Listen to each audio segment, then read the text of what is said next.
ایک سوال ہے کہ کیا خوابوں میں پیغمبر اور ائمہ کا آنا یہ ممکن ہے؟ کیا یہ ممکن ہے کہ وہ آ کر کوئی حکم دیں اور اس کا ماننا پھر جو ہے وہ ہمارے لیے ضروری ہو جائے؟ تو دیکھیے ایک بات یاد رکھ لیجئے کہ شیطان آپ کو ہر طرح سے گمراہ کرنا چاہتا ہے، چاہے آپ خواب کی حالت میں ہوں، چاہے آپ جاگ رہے ہوں، وہ کوئی موقع آپ کو بہکانے کا ہاتھ سے ضائع نہیں کرنا چاہتا۔ انہی خوابوں کے ذریعے لا تعداد ایسے افراد گزرے ہیں کہ جنہوں نے پتہ نہیں کون کون سے دعوے کیے ہیں۔ کسی نے کہا ہمیں امام نے حکم دیا ہے، کسی نے کہا ہمیں رسول نے حکم دیا ہے، بعد میں پتہ نہیں کون کون سے ان لوگوں نے دعوے کیے اپنی حیثیت کو بنانے کے لیے، جس میں ایک غلام احمد قادیانی کے خواب، پوری کتابیں اس کے خوابوں کی اگر آپ پڑھیں، اس میں اس نے اپنے واحد اوائی جو بھی خواب اس قسم کے ہیں، یہ ایران میں بابی اور بہائی جو فرقہ ہے ان کے بانیوں کو انہوں نے اپنے خوابوں کے ذریعے ہی لوگوں کے اندر بہت سی بیس لیس باتوں کو بنایا اور ایک نئے مذہبوں کو ایجاد کیا۔ اچھا، لوگ بعض اوقات اس سے ایک حدیث سے سوء استفادہ کرتے ہیں جو لوگوں میں بہت مشہور بھی ہے کہ من رآنی فی المنام فقد رآنی، جس نے مجھے خواب میں میری زیارت کی ایسے ہی ہے جیسے اس نے بیداری میں میری زیارت کی۔ فإن الشیطان لا یتمثل فی صورتی، کیونکہ شیطان میری صورت نہیں بنا سکتا۔ لوگ کہتے ہیں بھئی خواب میں پیغمبر کی اور ائمہ کی شکل نہیں بنائی جا سکتی۔ اچھا، اس میں بہت سے الفاظ ریپیٹ ہو گئے ہیں سلائیڈ کو بنانے میں، تو ان کو آپ نہ ان کو، بلکہ اسی حدیث میں آگے چل کر ہے کہ نہ شیطان میری صورت بنا سکتا ہے، نہ میرے اوصیہ کی صورت بنا سکتا ہے، نہ ہی میرے شیعوں کی شکل بنا سکتا ہے۔ اچھا، اب کیا ہے، اس کے معنی کیا ہوں گے، ابھی آگے چل کر یہ بات آنے والی ہے۔ تو شیطان کسی شخص کی بھی نیند میں یا بیداری میں پیغمبر فرماتے نہ میری شکل اختیار کر سکتا ہے، نہ میری اوصیہ کی شکل اختیار کر سکتا ہے، نہ صاحبان ایمان کی۔ اس حدیث کے متعلق شیخ مرتضی انصاری جو ہمارے کتنے بڑے اور مشہور عالم گزرے ہیں، انہوں نے اپنی کتاب رسائل اس کی دوسری جلد میں یہ بات لکھی ہے کہ یہ حدیث ضعیف، اور اس قسم کی روایات سے استدلال نہیں کیا جا سکتا ہے خواب میں امام کو آ کر کوئی حکم شریعت بتائیں تو اس پر عمل کرنا الگ سے واجب ہو جائے۔ اور اسی طریقے سے ہمارے ایک بہت بڑے عالم گزرے مرزا قمی، یہ مرزا قمی وہ ہیں، کہا کہ یعنی حدیث ضعیف ہے، شیخ مرتضی انصاری نے کہا۔ مرزا قمی نے قوانین الاصول، دیکھیے مرزا قمی کی قبر ہے، معصوم قم کے سامنے جو قبرستان ہے اس میں مرزا قمی کی قبر ہے، یہ ان کی قبر ہے، اور ان کی قبر ہی کے اوپر ان کی کتاب کا نام ہے القوانین، جو ان کی بہت ہی مشکل ترین ایک قوانین الاصول جو ان کی کتاب کا نام ہے۔ اس میں انہوں نے کہا کہ یہ ٹھیک ہے کہ شیطان امام کی اور رسول اللہ کی شکل نہیں بنا سکتا، مگر کوئی اور شکل بنا کر یہ دعویٰ تو کر سکتا ہے کہ میں رسول یا امام ہوں، جھوٹ تو بول سکتا ہے، کیونکہ ہم رسول اور ائمہ کی حقیقی اور نورانی شکلوں سے واقف نہیں۔ تو کوئی سی بھی نورانی شکل بنا لے وہ اور کہہ دے کہ میں رسول اللہ ہوں یا امام ہوں، یہ تو ممکن ہے۔ تو آپ کے لیے بات لوٹ پھر کر پھر وہیں پر آ جاتی ہے کہ آپ کے لیے کوئی چیز ثابت نہیں ہوگی۔ اور بہار الانوار کے 58ویں جلد میں کہہ رہے ہیں اس بات کی تائید کے لیے حدیث بھی موجود۔ اور یہ سوال علامہ ہلی سے بھی پوچھا گیا کہ کوئی کہتا ہے کہ خواب میں رسول اللہ کی ہمیں زیارت ہوئی ہے یا امام معصوم کی زیارت ہوئی ہے اور اس میں وہ آ کر کوئی حکم دے رہے ہیں، تو کیا ہمیں ماننا چاہیے؟ تو علامہ ہلی نے کہا کہ اگر وہ خواب میں آ کر کسی خلاف ظاہر بات کا حکم دیں، یعنی جو بات قرآن و حدیث سے ٹکرا رہی ہو تو اس کو تو نہیں مانا جائے گا، لیکن جو بات قرآن و حدیث کے مخالف نہیں ہے، واجب و حرام کی اس میں کوئی بات نہیں ہو رہی ہے، مثلا وہ آ کر کہہ رہیں گے سورہ قدر جو ہے روزانہ پڑھو، تو اس میں مطابقت کرنے میں کیا حرج؟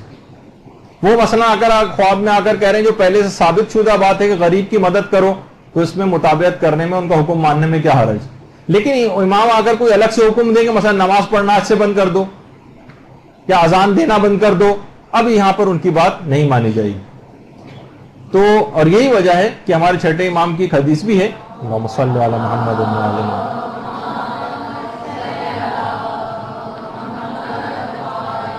کہ دین خدا اس بات سے بہت زیادہ بلند ہے کہ وہ خواب کی باتوں کے ذریعے اس کو ثابت کیا جائے۔ لہذا ائمہ کی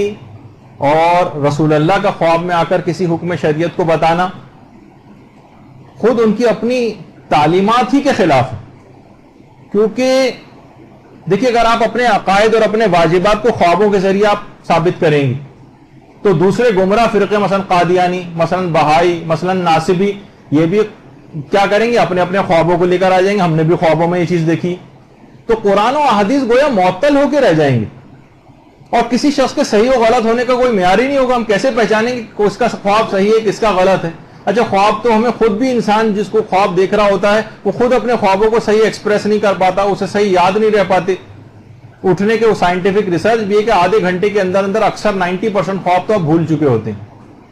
تو آپ کیسے کسی کو بتائیں گے؟ زیادہ عرصے ان کی تفصیلات بھی یاد نہیں رکھ سکتے, تو کیسے ممکن ہے کہ اس کے اندر کوئی حکم شریعت وغیرہ آ کر بتایا جائے؟ تو اول تو کتب حدیث میں سے یہ والی حدیث ثابت نہیں ہے, اور اگر ثابت ہو بھی جائے کہ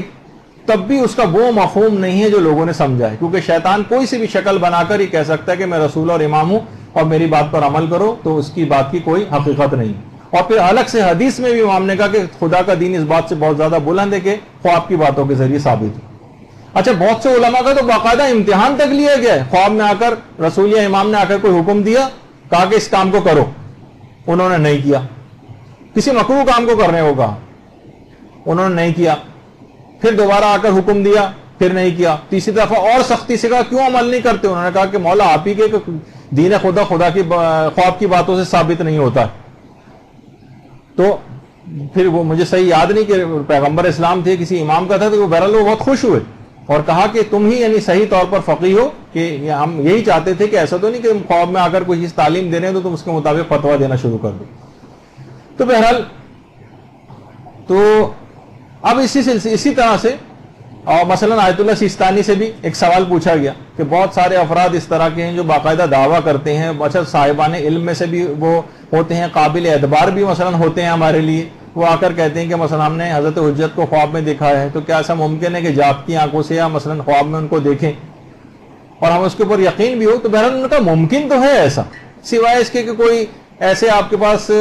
شواہد آ جائیں جس سے اس کی غلط بیانی ہے وہ ثابت ہو جائے تو ایک الگ بات ہے, لیکن اس سے کوئی چیز ثابت نہیں ہوگی. یعنی ٹھیک ہے وہ آ کر کہہ رہے کہ مجھے آ کر انہوں نے یہ حکم دیا ہے, یا